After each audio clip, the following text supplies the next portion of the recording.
Welcome in Bhim 99 study. विद्यार्थियों, आज हम प्रकाश का परावर्तन तथा अपवर्तन का बहुविकल्पी प्रश्न पढ़ेंगे। तो चलिए वीडियो को स्टार्ट करते हैं।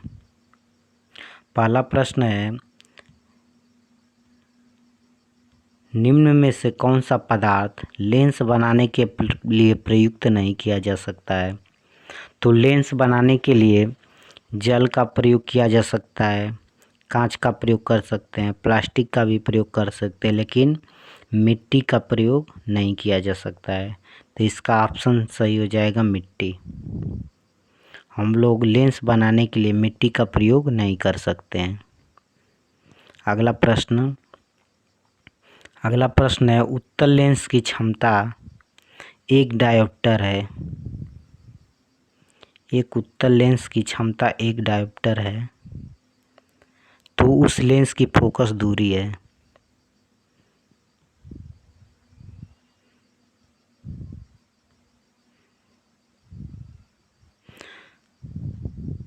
तो इस लेंस की फोकस दूरी 100 सेंटीमीटर होगी, प्लस 100 सेंटीमीटर।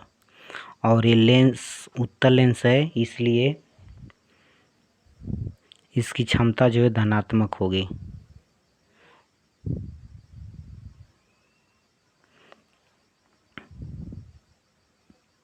अगला प्रश्न है,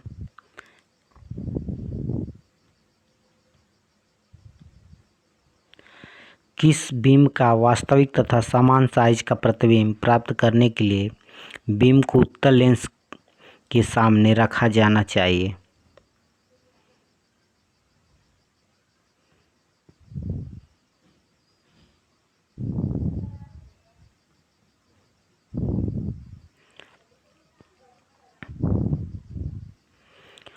तो फोकस दूरी की दोगुनी दूरी पर यदि हम वस्तु को फोकस दूरी के दोगुनी दूरी पर वस्तु को रखें तो समान साइज का प्रतिबिंब प्राप्त होगा।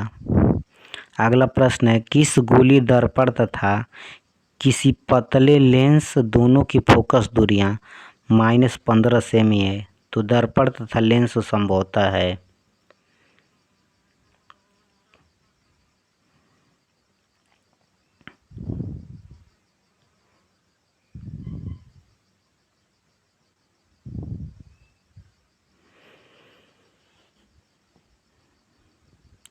तो दोनों अवतल गोलीय दर्पण अगर माइनस फोकस दूरी, हमेशा जो है फोकस दूरी माइनस में होता है अवतल दर्पण की, और लेंस में भी अवतल लेंस में माइनस फोकस होता है, अतः यह दोनों अवतल होगा। अगला प्रश्न, प्रकाश के अपवर्तन के कितने नियम हैं? तो प्रकाश के अपवर्तन के 2 नियम होते हैं। पहला है, अगर कोई प्रकाश किरण आ रही है इधर, तो ये अगर यम और यन अभिलंब है, कोई प्रकाश किरण आपतित किरण, वो ए है, तो अपवर्तन के पश्चात यह या तो अभिलंब से दूर हट जाएगी या अभिलंब की तरफ झुक जाएगी। तो ये हो गया आपतन कोण आई, इसे कहते हैं अपवर्तन कोण आर। तो पहला नियम है कि आपतित किरण, अपवर्तित किरण तथा आपतन बिंदु पर डाला गया विलंब तीनों एक ही तल में होते हैं।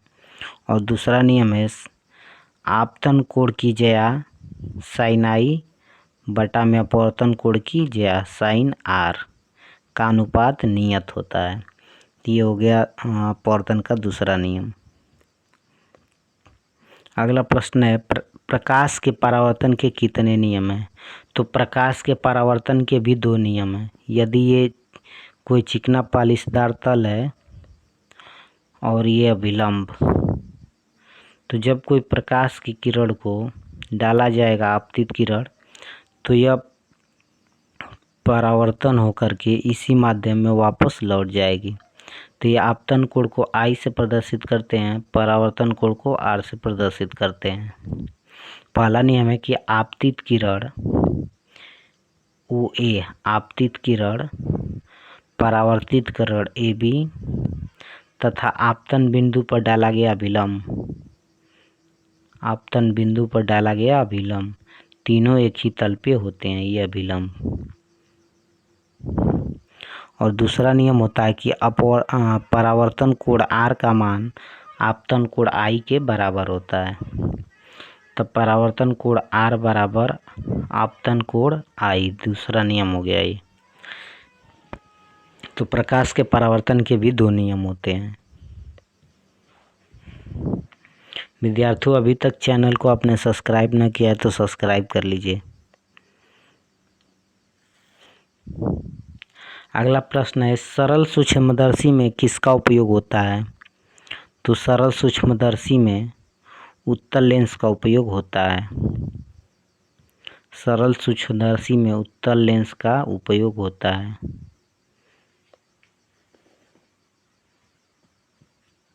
अगला प्रश्न है, किसी माध्यम के अपवर्तनांक का मान होता है? तो किसी माध्यम के अपवर्तनांक का मान sin I बटा में sin R होता है। ये होता है किसी माध्यम का अपवर्तनांक। इसे स्नेल का नियम भी कहते हैं।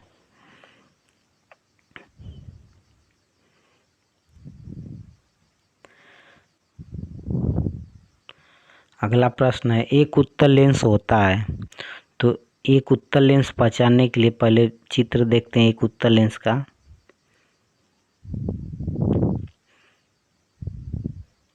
तो उत्तल लेंस किनारे पे पतला तथा बीच में मोटा होता है। उत्तल लेंस किनारों पे पतला तथा बीच में मोटा होता है।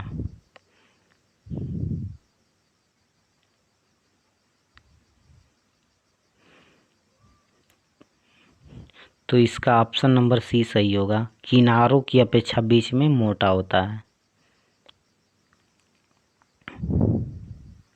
अगला प्रश्न, अवतल लेंस का आवर्धन यम बराबर होता है। तो आवर्धन यम बराबर होता है यम बराबर V बटा में U, प्रतिबिंब की लंबाई बटा में वस्तु की लंबाई। यम बराबर V बटा में U। V प्रतिबिंब की लंबाई है और ये U वस्तु की लंबाई है, और दोनों के अनुपात को आवर्धन यम कहते हैं। तो V बटा U, ऑप्शन नंबर D। अगला प्रश्न है, गोली दर्पण में फोकसांतर एवं वक्रता त्रिज्या के बीच संबंध है। तो F और R में क्या संबंध है? तो F बराबर होता है R बटा में 2, अर्थात फोकस दूरी जो होती है वक्रता त्रिज्या की आधी होती है। अगर ये अवतल दर्पण, तो अवतल दर्पण में ये हो गया फोकस और ये हो गया वक्रता केंद्र C। यहाँ से यहाँ की दूरी को बोलेंगे फोकस दूरी, और यहाँ से यहाँ की दूरी को बोलेंगे वक्रता केंद्र। तो ये वक्रता त्रिज्या, तो वक्रता त्रिज्या जो होता है फोकस दूरी की आधी होती है। फोकस दूरी वक्रता त्रिज्या की आधी होती है।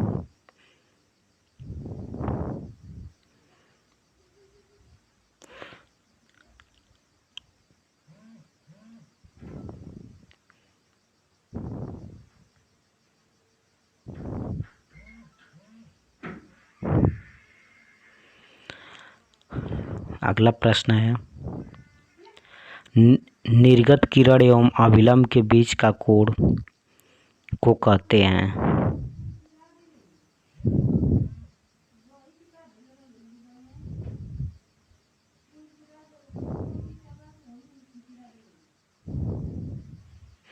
तो निर्गत कोण और अभिलंब के बीच के कोण को परावर्तन कोण कहते हैं। Option number B।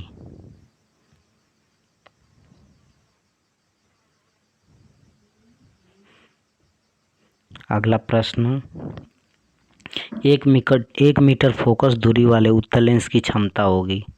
तो 1 मीटर फोकस दूरी वाले उत्तल लेंस की क्षमता 1 डायोप्टर होती है। 1 डायोप्टर।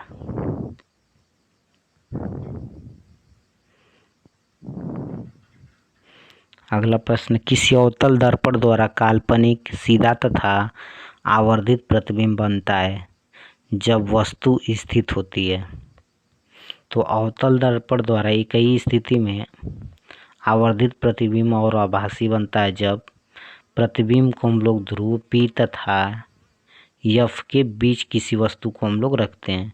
तो जब वस्तु को हम ध्रुव पी तथा यफ के बीच रखते हैं तो इसका प्रतिबिंब दर्पण के पीछे आभासी सीधा तथा वस्तु से बड़ा बनता है।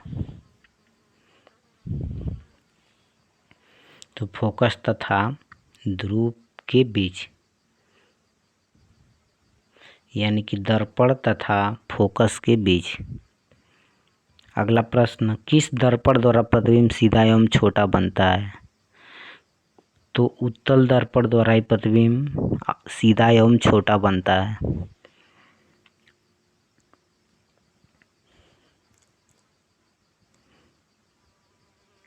अगला प्रश्न, अवतल दर्पण है तो अवतल दर्पण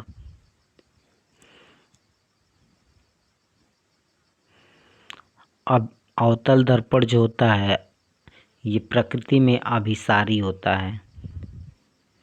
अभिसारी अर्थात प्रकाश किरणों को एक जगह इकट्ठा करता है।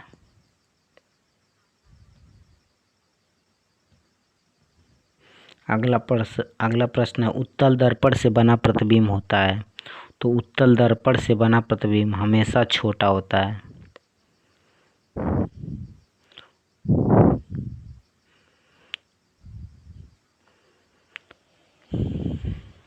तो इसका ऑप्शन हो जाएगा बी, काल्पनिक। नहीं, बी नहीं होगा, इसका ऑप्शन हो जाएगा ए, काल्पनिक एवं छोटा। काल्पनिक एवं छोटा प्रतिबिंब बनता है उत्तल दर्पण द्वारा। अगला प्रश्न है, निम्नलिखित में किस दर्पण द्वारा किसी वस्तु का वास्तविक प्रतिबिंब प्राप्त किया जा सकता है। तो वास्तविक प्रतिबिंब प्राप्त करने के लिए अवतल दर्पण का प्रयोग किया जाता है।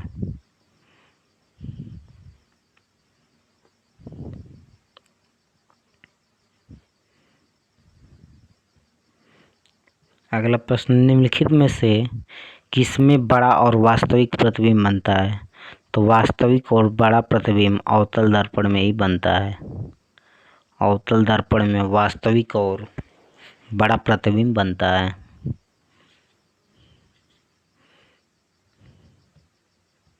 अगला प्रश्न है, समतल दर्पण द्वारा प्रतिबिंब हमेशा। तो समतल दर्पण द्वारा जो प्रतिबिंब बनता है वह हमेशा काल्पनिक होता है। समतल दर्पण द्वारा प्रतिबिंब हमेशा काल्पनिक होता है।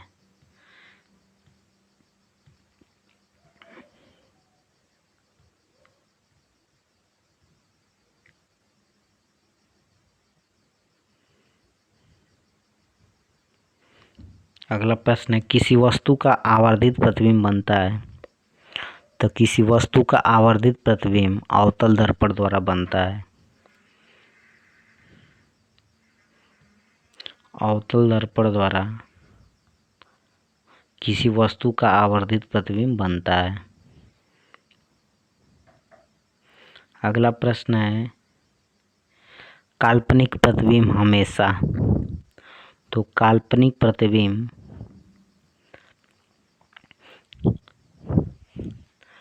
काल्पनिक प्रतिबिंब हमेशा सीधा होता है। काल्पनिक प्रतिबिंब हमेशा सीधा होता है।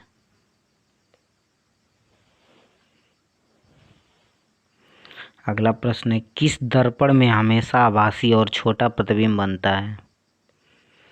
तो उत्तल दर्पण में हमेशा छोटा और आभासी प्रतिबिंब बनता है। उत्तल दर्पण में हमेशा छोटा और आभासी प्रतिबिंब बनता है। अगला प्रश्न है,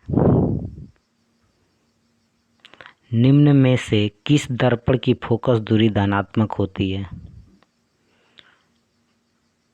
तो उत्तल दर्पण की फोकस दूरी हमेशा धनात्मक होती है। उत्तल दर्पण की फोकस दूरी धनात्मक होती है।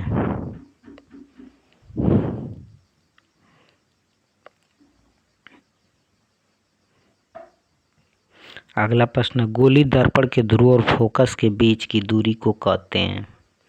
तो गोली दर्पण के, अगर एक गोली दर्पण ले लें तो गोली दर्पण,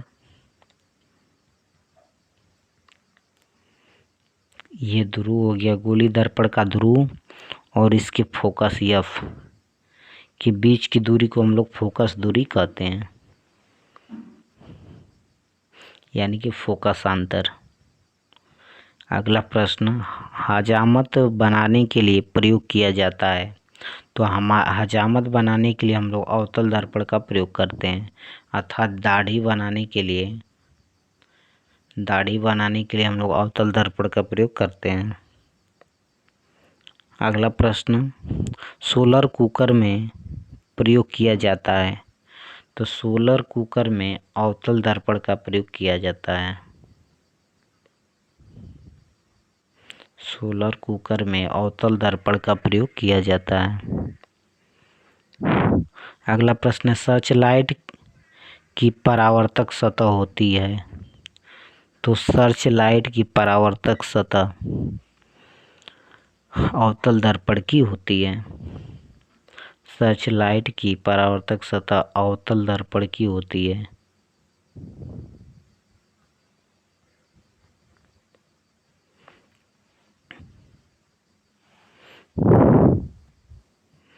अगला प्रश्न, रोगियों की नाक, कान, गले आदि की जांच के लिए डॉक्टर प्रयोग करते हैं। तो रोगियों की नाक, कान, गले आदि की जांच करने के लिए डॉक्टर अवतल दर्पण का प्रयोग करते हैं।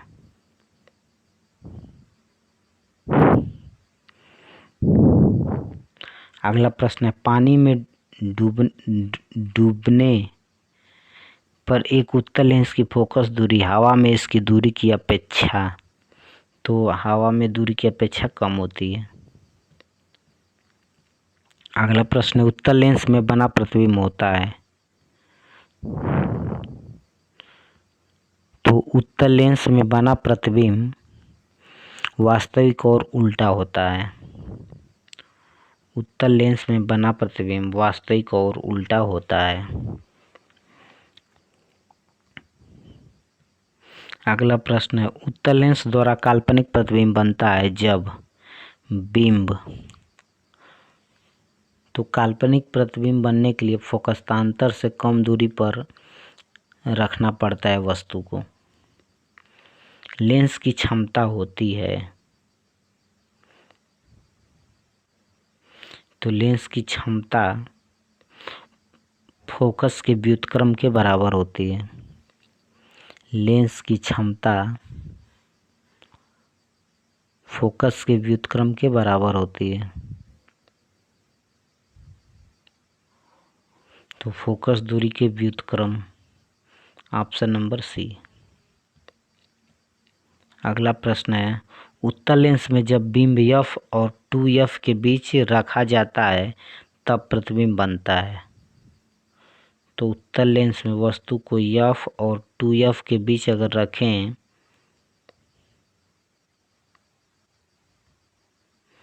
तो इसका प्रतिबिंब बड़ा और वास्तविक बनता है।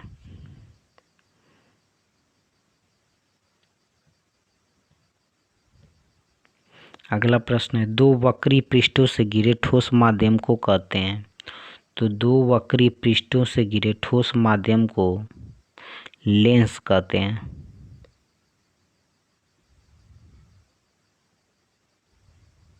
यानी कि गोलीय लेंस इसका आंसर हो जाएगा, गोलीय लेंस। विद्यार्थी, यदि यह वीडियो आपको पसंद आया है तो इसे लाइक कर दें तथा अपने दोस्तों के साथ शेयर कर दें, और अभी तक चैनल को सब्सक्राइब न किए हैं तो प्लीज़ सब्सक्राइब कर दीजिए। धन्यवाद।